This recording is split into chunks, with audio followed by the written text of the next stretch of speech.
দেশের অর্থনীতির গতি ফেরাতে প্রথমবারের মতো ফ্রি ট্রেড জোন বা মুক্ত বাণিজ্য অঞ্চল ঘোষণা করা হচ্ছে বলে জানিয়েছেন মন্ত্রিপরিষদ সচিব ডক্টর নাসিমুল গনি। বুধবার দুপুরে সচিবালয়ে অর্থনৈতিক ক্রয় সংক্রান্ত এক বৈঠক শেষে সাংবাদিকদের এ কথা জানান তিনি।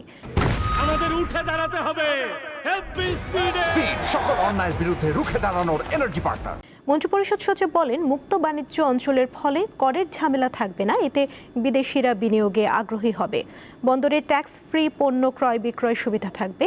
প্রাথমিকভাবে মাতারবাড়ি গভীর সমুদ্র বন্দর এবং চট্টগ্রাম বন্দরের কাছে মোট 600 একর জমিতে এই মুক্ত বাণিজ্য অঞ্চল গড়ে তোলা হচ্ছে।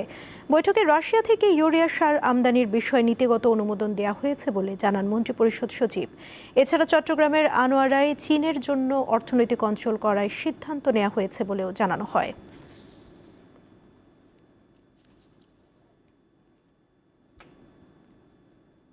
মোট 600 একরের জন্য মুক্ত অঞ্চল করা হচ্ছে দুটো জায়গায়।